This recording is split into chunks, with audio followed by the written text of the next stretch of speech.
evening. Well, we're fortunate tonight to be able to think about and talk about spirituality in the universe. And this is one of my favorite topics, so I'm going to use it to kind of introduce some of the concepts of the Aetherius Society. I am Executive Secretary of the Aetherius Society here in America, and we have centers in London, Detroit, New Zealand, Australia, Canada, Europe, all over the world. We've been going since 1955, so a long, long time. And we were founded by a Western master of yoga with the name Dr. George King. And he had communication and very close contact with extraterrestrials from 1955 until 1997. So much of what I present tonight was based on some of this information that was received during that period of time. But again, the most important thing with any kind of truth, any kind of information, doesn't matter who tells it to you, who they say it came from, the most important thing is how it feels to you. How does it feel in your subconscious, in your solar plexus, in your gut? How does it relate to everything that you know up until now?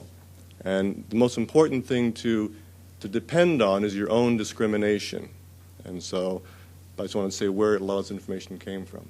Now, to start off with, most of our traditions, spiritual traditions on Earth, believe that the universe is indeed a spiritual place. You can start with the Hindu religion, which believes in the Brahman, or the one great being, the one great entity that is, of course, God, or the Absolute, or there's one entity in the entire universe, and this is a very spiritual being, of course.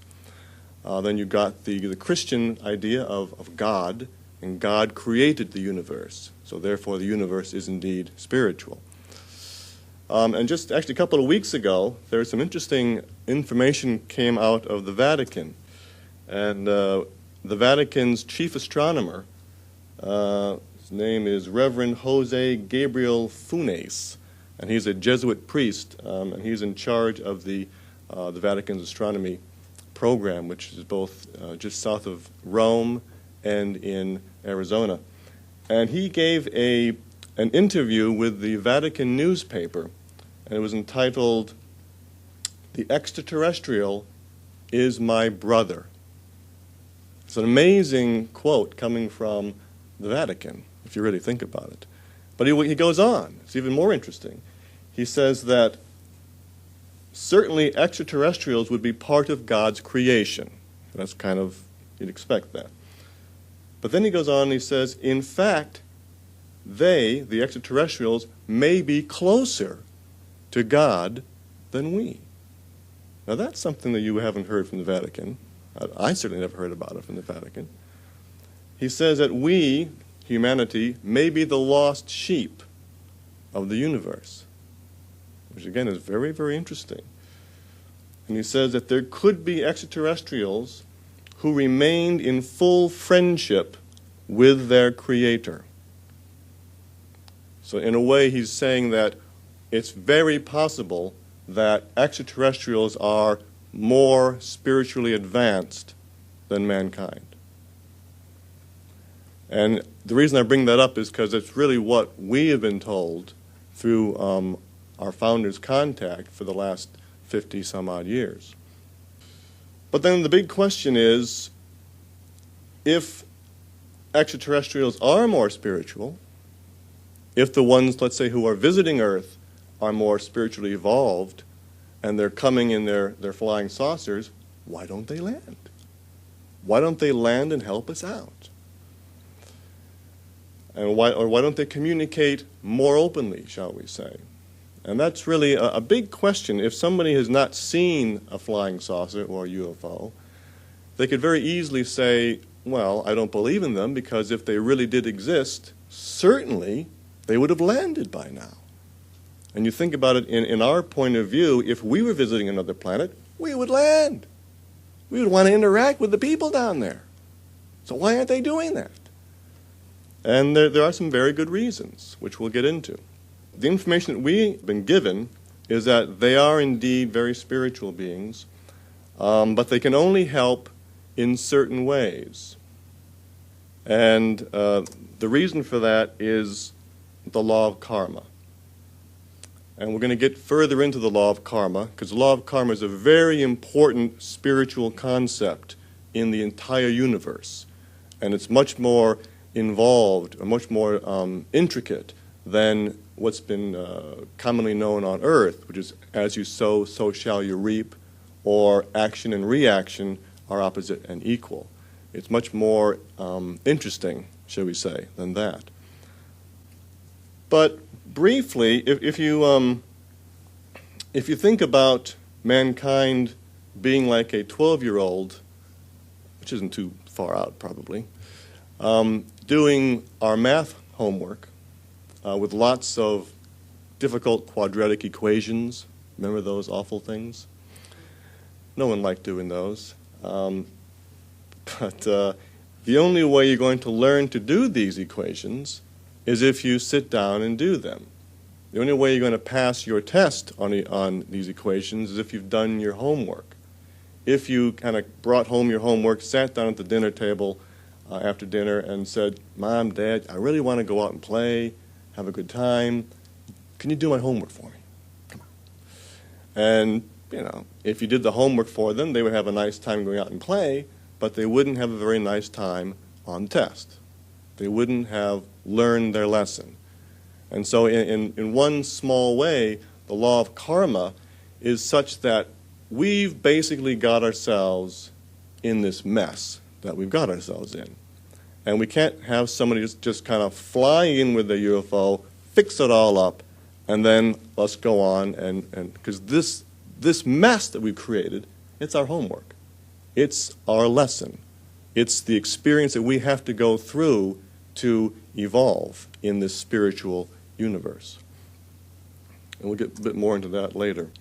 But I wanted to start and go back a couple thousand years to kind of find out where things started to kind of go wrong, as it were. Because we've been kind of going away from spirituality for some time. And, these are some of the problems that we have. I mean, it's pollution. We've polluted a good portion of our world. Millions, if not billions, are starving or without clean water. We have at any given moment, about 15 to 20 ongoing armed conflicts around the world. And we've used up about half of all the oil that the Mother Earth has created. Took her millions of years to create this oil. We've used up half. Pretty good mess we got ourselves in. And one of the chief, I love that slide. I really like that.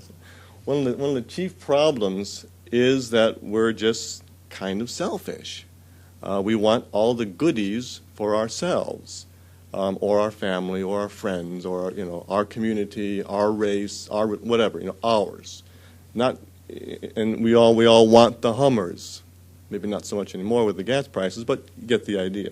We want the good stuff, and it's how it reacts or how that decision affects the rest of the world.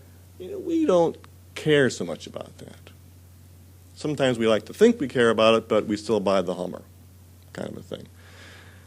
And it's really this ego and this spirit and this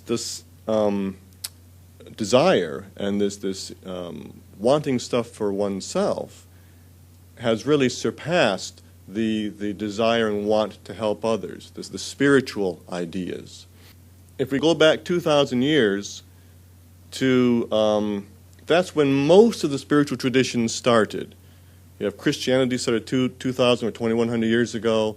Buddhism, 500 years before that. Mohammedanism or Islam, 500 years after that. You have Taoism, Confucius, all of them came pretty much around 500 BC. The only exception really is Hinduism, which was a whole bunch further back than that. But if we stick around at 2,000 years ago, science and religion both had a similar concept. And that concept was Earth was the center of the universe. And this is a graphic describing Aristotle's theory of the universe.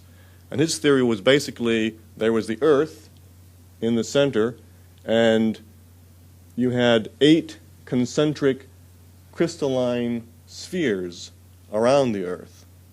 And each of those spheres had either the Mercury or the Sun or a different planet or all the stars. That was it. There was nothing outside of that. That was your universe. No galaxies, no other solar systems. That was it.